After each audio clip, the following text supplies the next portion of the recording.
What would you do if you found someone chained in the desert, left to die under a merciless sun? This is the story of Sheriff Marcus Wade, a man who had seen everything in his 30 years of law enforcement, or so he thought, until that scorching August afternoon when he discovered something that would haunt him forever.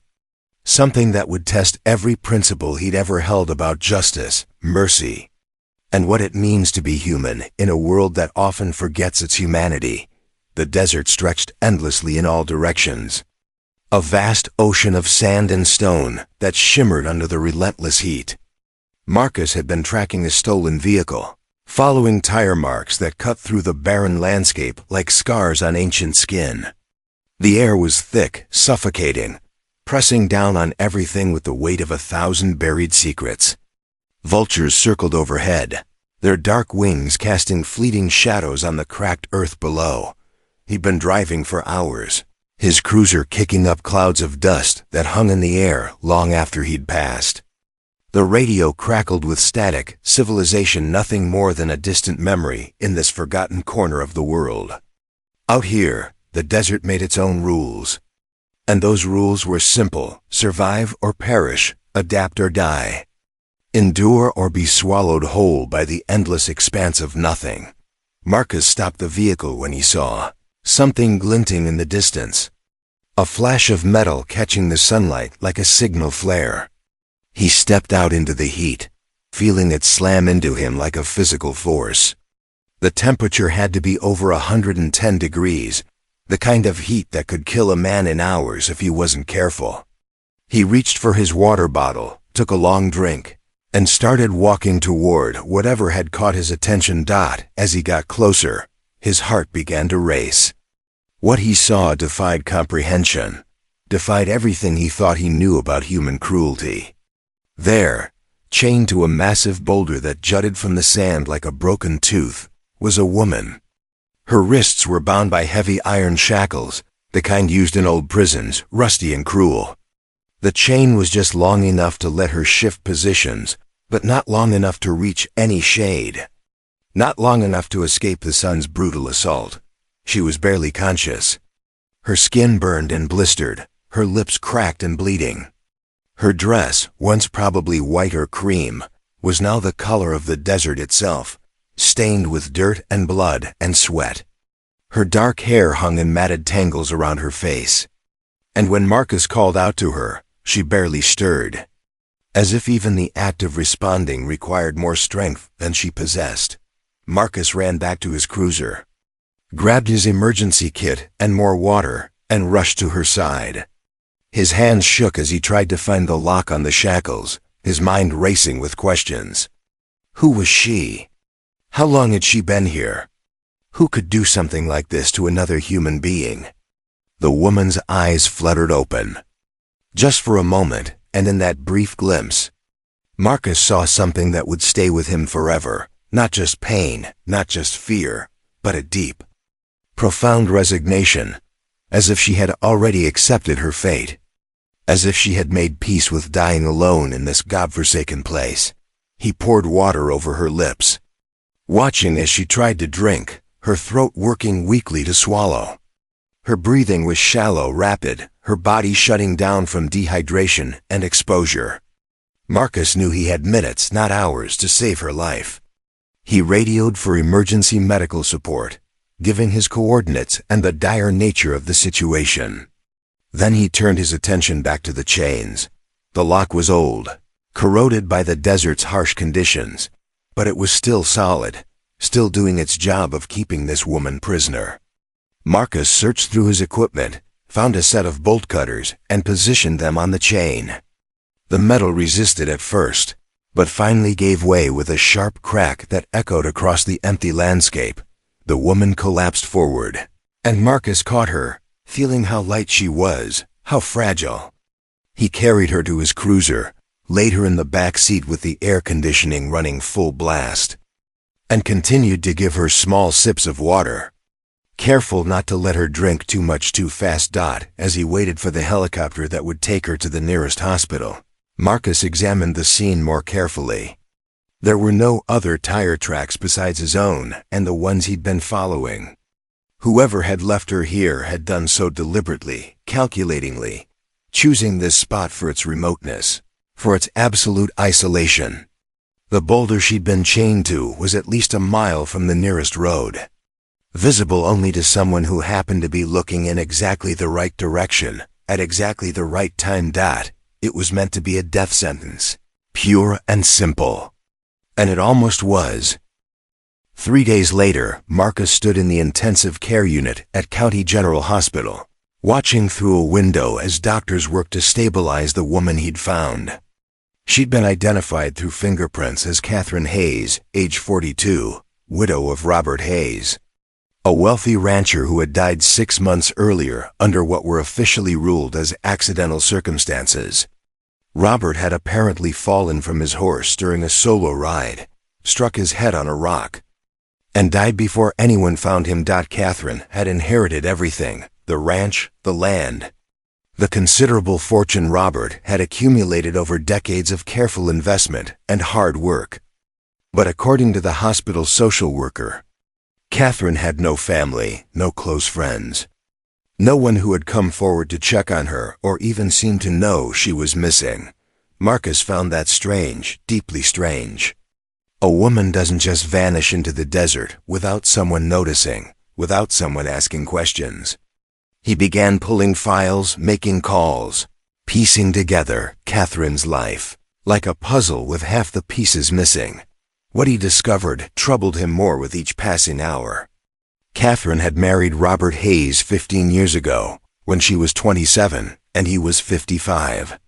The marriage had raised eyebrows in the small community near the ranch.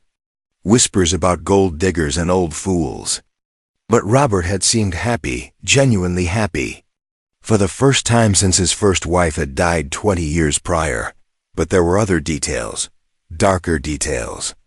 Hospital records showed Catherine had been treated for various injuries over the years, always with explanations that seemed plausible but never quite rang true. A fall down the stairs, an accident with a horse, a mishap in the kitchen. The pattern was there if you knew how to look for it. The pattern of someone being hurt regularly, systematically, by someone they lived with. Marcus dug deeper. He found restraining orders that Catherine had filed and then withdrawn. He found police reports where she'd called for help but refused to press charges when officers arrived. He found a long documented history of a woman trapped in a situation she couldn't escape. Bound not by chains of iron but by chains of fear, isolation, and economic dependence. Then he found something else, something that changed everything. Robert Hayes had updated his will 2 months before his death, adding a codicil that stated if Catherine was found to have contributed to his death in any way, or if she died within 1 year of his passing, the entire estate would go to his children from his first marriage, David and Margaret Hayes. Both in their 40s, both living in the city, both known to resent their stepmother with a passion that bordered on obsession.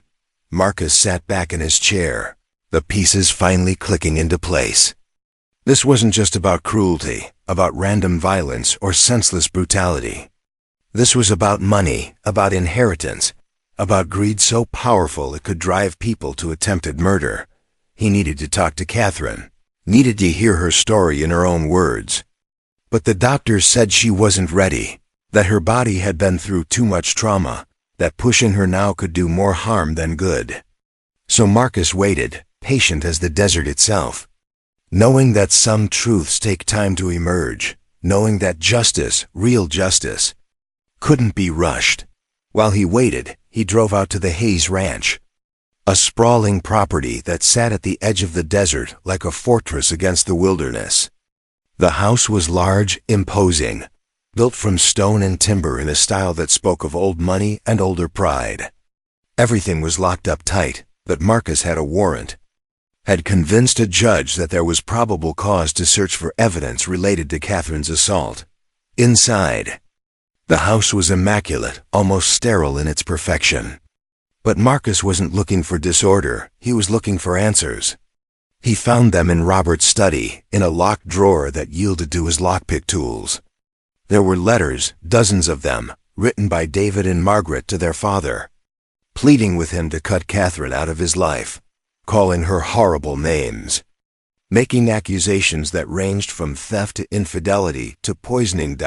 And there was Robert's response. A final letter he'd apparently never sent, dated a week before his death. In it, he defended Catherine, called his children cruel and vindictive, said he was ashamed of what they'd become. He wrote that he was changing his will again, cutting David and Margaret out entirely, leaving everything to Catherine because she was the only one who had ever truly cared about him. Not his money. Marcus photographed everything, documented it all carefully. Then he searched the rest of the house, looking for any sign of where Catherine had been held before being taken to the desert. He found it in the basement, a room that had been converted into a makeshift cell, with heavy locks on the door and marks on the floor where chains had scraped against concrete. The evidence was overwhelming. This hadn't been a spur-of-the-moment crime. This had been planned, calculated, executed with cold precision. Someone had kept Catherine prisoner in her own home, had starved her, weakened her, and then driven her out into the desert to die where no one would ever find her. A week after her rescue, Catherine was finally strong enough to talk. Marcus sat beside her hospital bed, a recording device between them, and listened as she told him everything, her voice weak but steady, her eyes distant as she relived the nightmare that had nearly killed her. She spoke of the weeks following Robert's death, how David and Margaret had descended on the ranch like vultures, demanding to see the will, threatening legal action, making her life unbearable with their constant presence and accusations. She spoke of how they'd become more aggressive when they learned Robert had left everything to her, how their threats had turned from financial to physical. Then came the night, 3 weeks before Marcus found her, when someone broke into the house. She'd been sleeping, had woken to find a bag pulled over her head, strong hands binding her wrists and ankles. She'd been dragged to the basement, thrown into that locked room, kept there in darkness with minimal food and water. She didn't know who her captors were, had never seen their faces, but she'd heard their voices, had recognized David's distinctive laugh and Margaret's sharp, critical tone.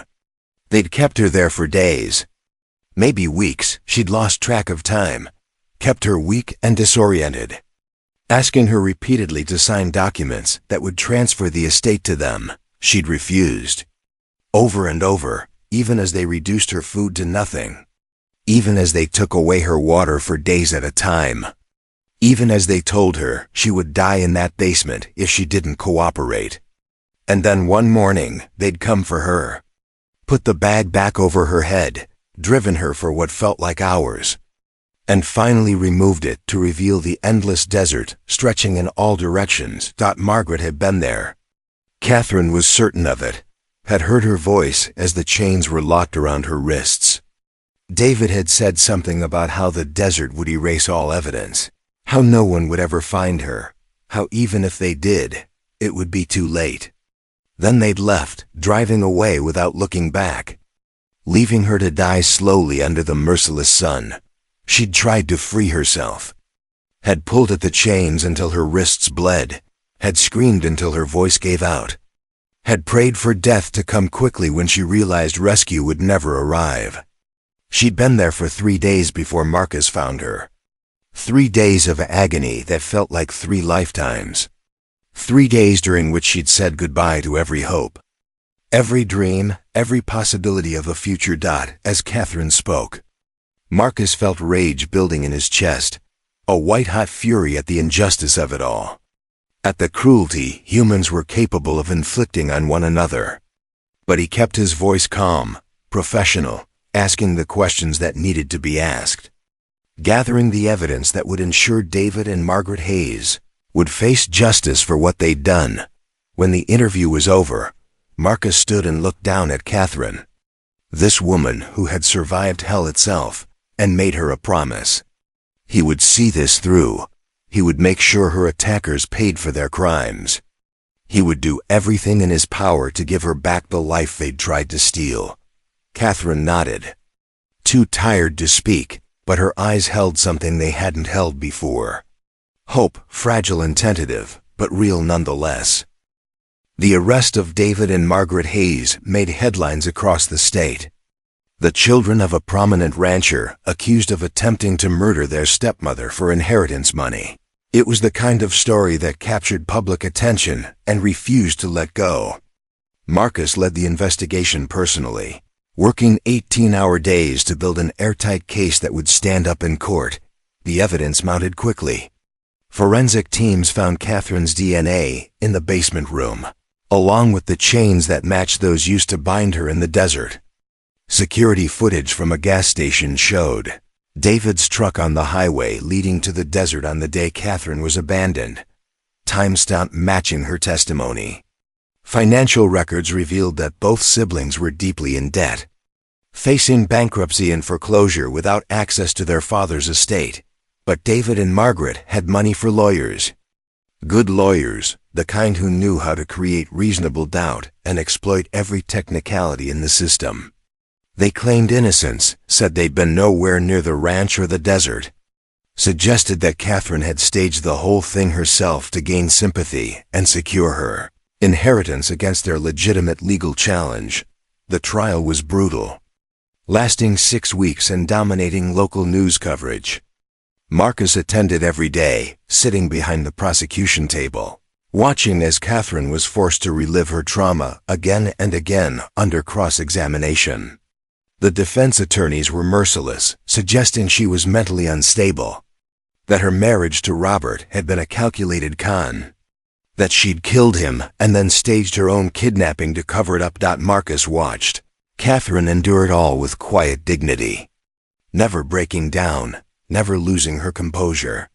Even when the questioning became viciously personal, he marveled at her strength, at her ability to face the people who'd tried to kill her and speak truth to their lies without flinching. The turning point came when the prosecution presented their final piece of evidence, a recording Marcus had obtained through a wiretap warrant. On it, David and Margaret could be heard discussing their plan, worried that someone might find Catherine before she died, arguing about whether they should go back and finish the job themselves. The recording was damning, undeniable proof of their guilt and their intent. The jury deliberated for 7 hours before returning their verdict. Guilty on all counts: attempted murder, kidnapping, conspiracy, and a dozen other charges that would ensure David and Margaret Hayes spent the rest of their lives in prison. When the verdict was read, Catherine broke down, tears streaming down her face. Not from sadness but from relief, from the overwhelming sense that justice had finally been served. Marcus stood and walked to where she sat, placed a gentle hand on her shoulder, felt her lean into that small gesture of support. Outside the courthouse, reporters swarmed, shouting questions, demanding statements. Marcus ignored them all, focused only on getting Catherine safely to his cruiser and away from the chaos. She'd been through enough, had earned the right to process this moment in private. Without cameras and microphones capturing her vulnerability, he drove her back to the ranch, which had been released from evidence holding and returned to her control. As they pulled up the long driveway, Marcus saw Catherine stiffen, saw fear flash across her face at the prospect of entering the place where she'd been held prisoner. He parked, but didn't immediately get out, giving her time to decide what she wanted to do. Finally she spoke, her voice barely above a whisper. "I can't go in there." "Not yet. Maybe not ever." Marcus nodded, understanding completely. Some places held too many ghosts, too many terrible memories to ever feel like home again. Catherine sold the ranch 3 months later, couldn't bear to set foot on the property where she'd suffered so much. She used the money to buy a small house in town. Nothing fancy, nothing that would draw attention. Just a simple place where she could begin the slow, difficult work of rebuilding her life. Marcus checked on her regularly, stopping by with coffee or groceries, never staying long but always making sure she knew she wasn't alone. He'd become something unexpected in her life. Not quite a friend, not quite a protector, but something in between. Someone who had seen her at her absolute worst and chosen to stand by her anyway. The physical wounds healed quickly enough. The burns fading to scars, the weight returning to her frame. The strength flowing back into muscles that had wasted away during her captivity. But the psychological wounds went deeper, manifesting in nightmares that jerked her awake screaming. In panic attacks triggered by the sight of chains or the feel of the sun on her skin. In a pervasive anxiety that made even simple tasks feel overwhelming, Catherine started therapy, working with a counselor who specialized in trauma recovery. The sessions were painful, forcing her to confront not just what David and Margaret had done but the entire pattern of abuse and control that had characterized her marriage to Robert. She began to understand that she'd been a prisoner long before those chains locked around her wrists.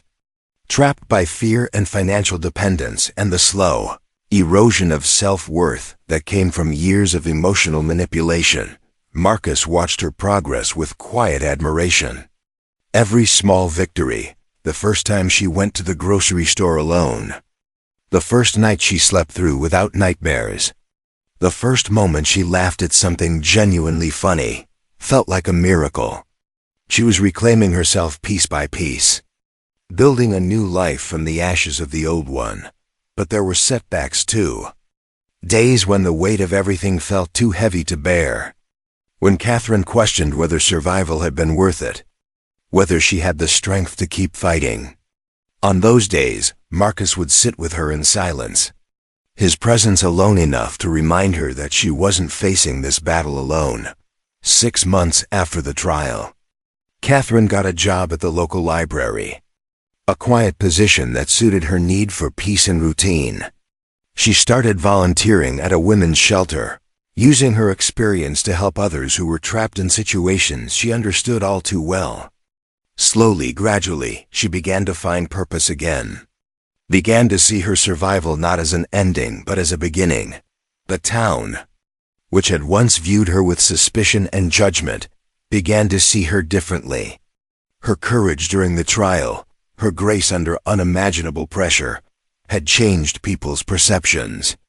Where once there had been whispers about gold diggers and suspicious circumstances, now there was respect, admiration, and a collective shame that no one had seen what she was going through.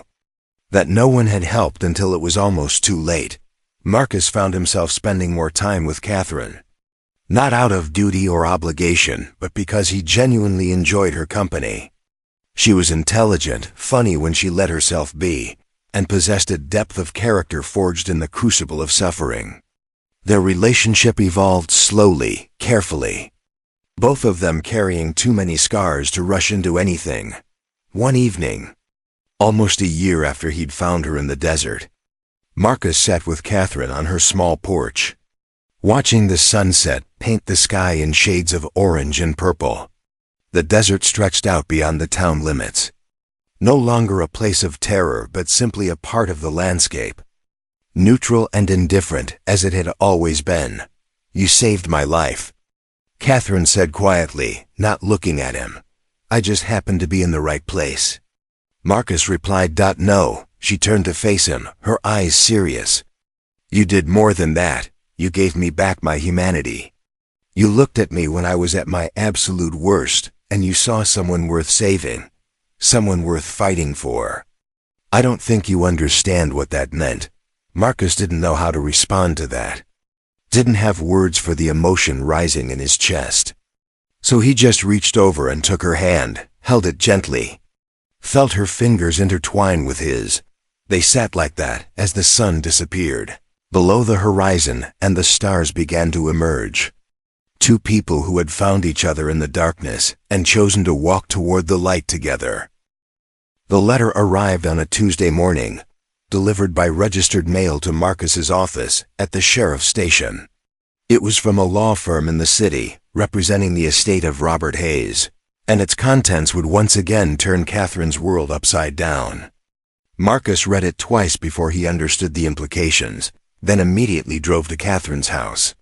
She was in her garden, tending to the vegetables she'd planted in the spring, finding peace in the simple act of nurturing life from the earth. She looked up as he approached, saw his expression, and straightened, bracing herself for whatever new crisis was coming. Inside, Marcus laid the letter on her kitchen table and watched as she read it, her face cycling through confusion, disbelief, and finally something that might have been hope. The letter contained information that had only recently come to light through the criminal investigation into David and Margaret's activities.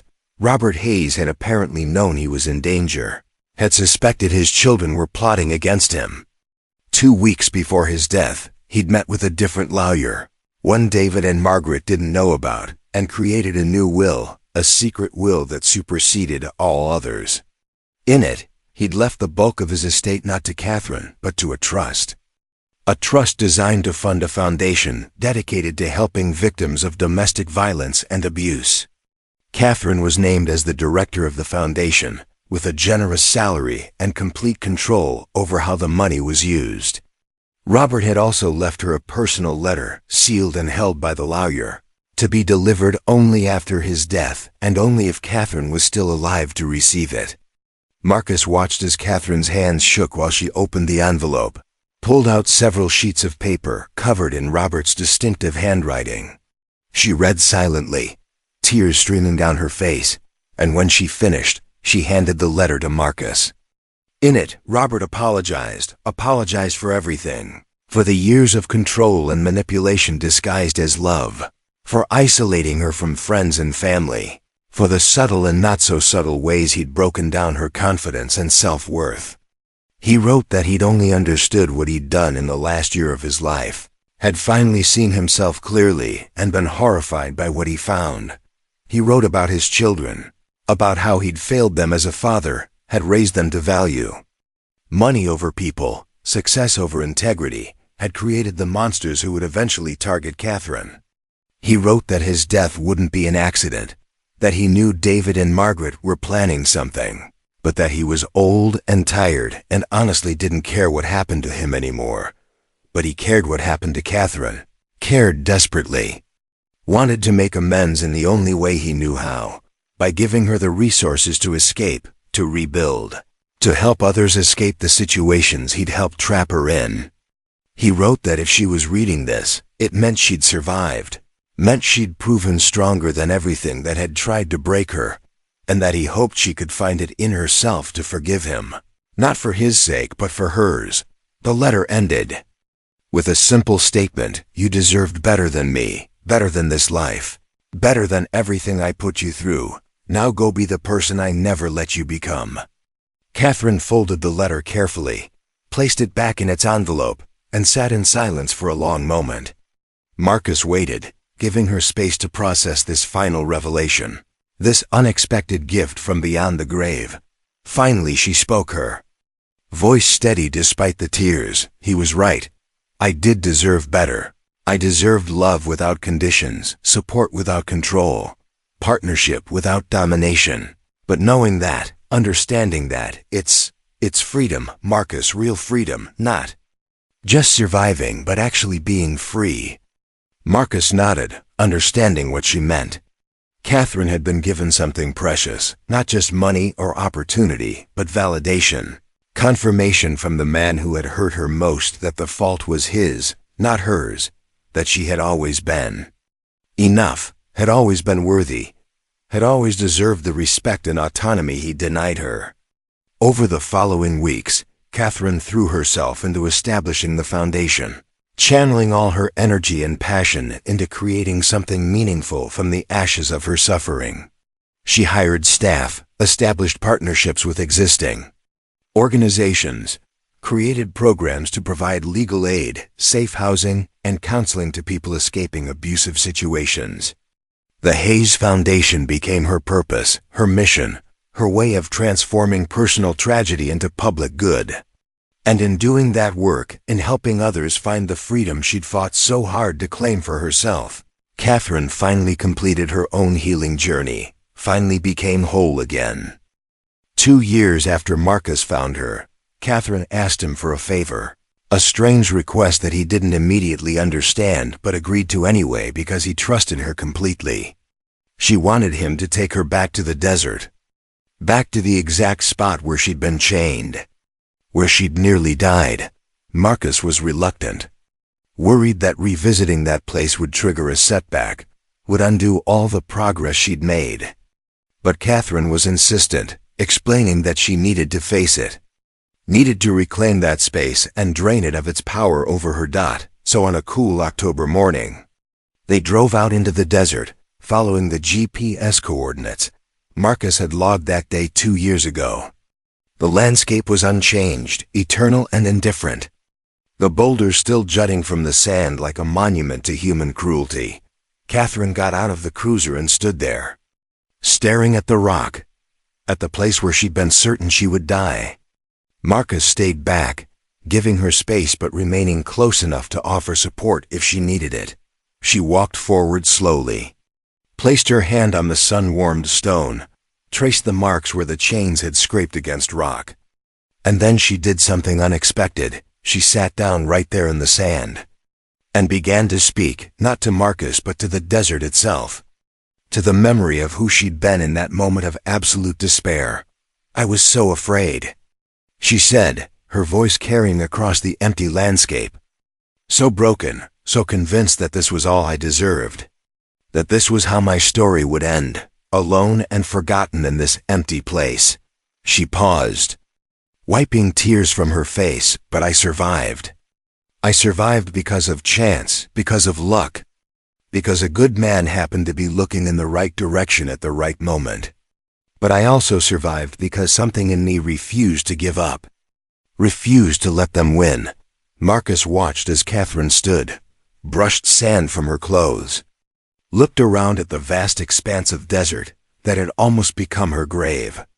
When she turned back to him, her face was transformed, peaceful in a way he'd never seen before. "I'm not afraid anymore," she said. "Not of this place, not of the memory, not of anything. They tried to erase me, tried to make me disappear. But I'm still here, still standing, still fighting. And nothing they did could take that away." They stood together in that desolate place. And Marcus understood that this was Catherine's final victory, not just surviving but transcending. Turning her suffering into strength, her pain into purpose. She'd taken the worst moment of her life and stripped it of its power. Reclaimed it as just another chapter in a story that was still being written. On the drive back, Catherine was quiet but not sad, contemplative but not haunted. She'd faced the demon and found it powerless, had returned to the scene of her trauma and emerged stronger for it.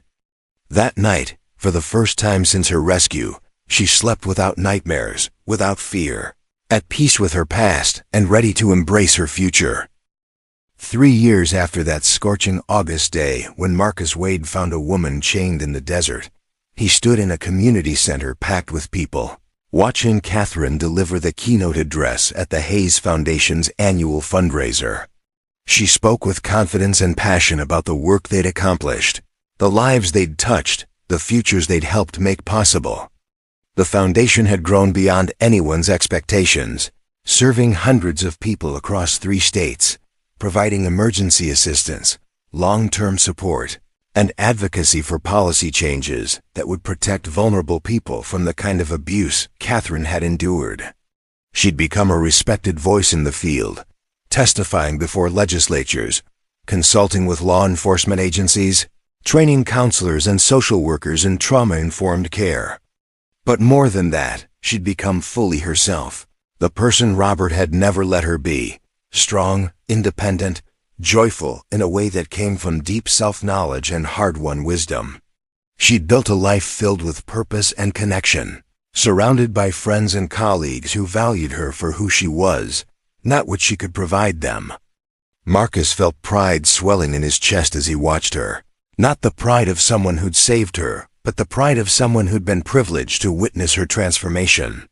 She'd saved herself, really, had done the hard work of healing and growth that no one else could do for her.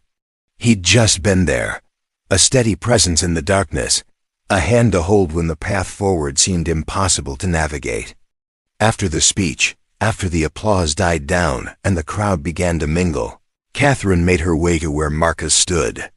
She linked her arm through his, leaned her head against his shoulder in a gesture that had become familiar and comfortable over the years. "Thank you," she said quietly. "For what?" Marcus asked. "For being exactly who you are, for seeing me when I was invisible, for believing in me when I couldn't believe in myself, for never giving up." Marcus smiled, pulled her closer. That's what family does. And that's what they'd become, family, not by blood, but by choice, by shared experience and mutual respect, and the deep bond that forms between people who've walked through fire, together and emerged on the other side. The evening continued with music and dancing, with stories shared and connections made, with hope hanging in the air like a tangible thing. Marcus watched people approach Catherine, watched her listen to their stories with genuine compassion, watched her offer support and guidance born from understanding what it means to suffer and survive. Later, standing outside under a sky full of stars, Catherine turned to Marcus and asked a question he'd been half expecting for months. "Do you think people can really change? Can we overcome what we've been through and become something new?" Marcus considered this carefully before responding. "I think trauma changes us. There's no denying that. The things we experience, especially the worst things, they leave marks that never completely fade. But I also think we get to choose what we do with those marks, whether they define us or refine us." He paused, looking at Catherine. "And you've taken the absolute worst experience imaginable and transformed it into something beautiful, something that helps other people. That's not just change, that's redemption. That's taking broken pieces and building something stronger than what existed before." Catherine nodded slowly. "I used to think that what happened to me was pointless, meaningless suffering that served no purpose. But now I understand that meaning isn't something that happens to us. It's something we create. We take our experiences, even the terrible ones, and we decide what they mean. We write our own story."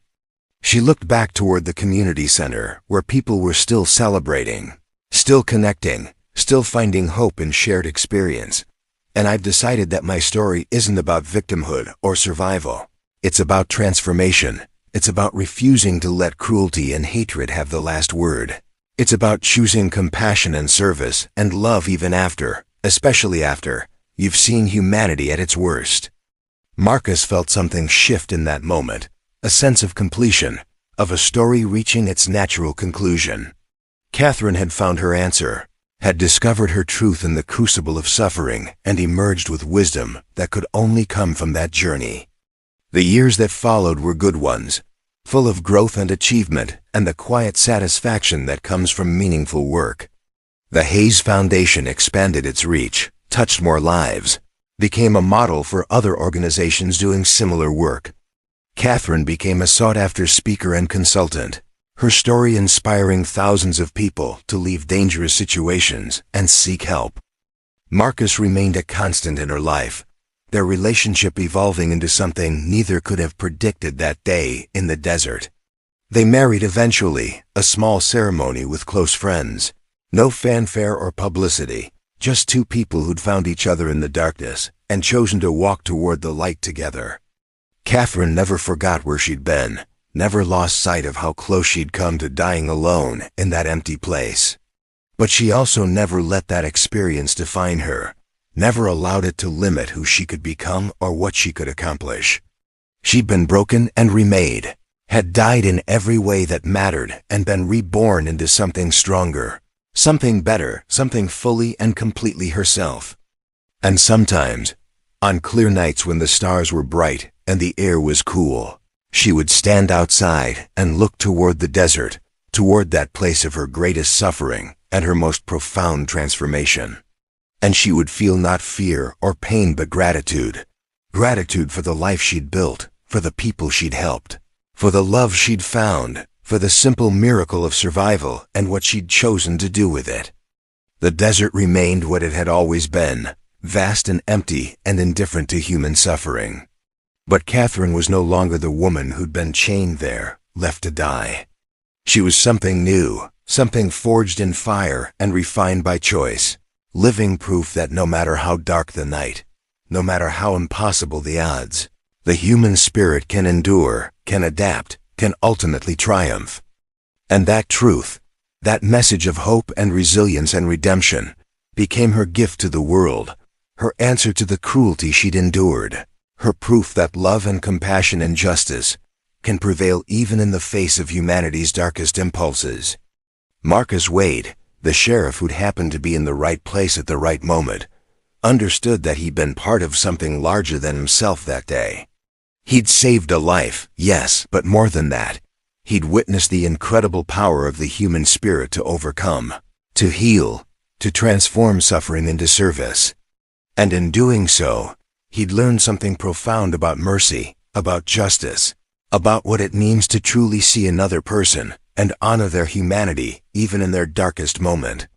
The chain in the desert became a memory, a reminder, a testament to what had been and what could never be again. And from that memory, from that place of absolute despair, something beautiful had grown, something that would outlast them all, a legacy of hope built on the foundation of survival, thriving despite everything, because of everything, transformed by fire into something unbreakable. This was the story of Catherine Hayes, who was left to die and chose to live, who was broken and became whole, who suffered greatly and loved deeply, who faced the worst humanity could offer and responded with the best she could give. Her story, like all true stories of redemption, wasn't about the chains, but about what she did after they were broken. Wasn't about the desert, but about the garden she planted in its shadow. Wasn't about dying, but about how she chose, every single day, to truly live. And in that choice, in that daily act of defiance against despair, she found not just survival but something more precious. She found herself complete and whole and free at last. Thanks for watching this story till the end. Comment below and tell me where you're watching from. And before you go, check out these other amazing Western stories waiting for you next. Subscribe, like, and I'll see you on the next ride.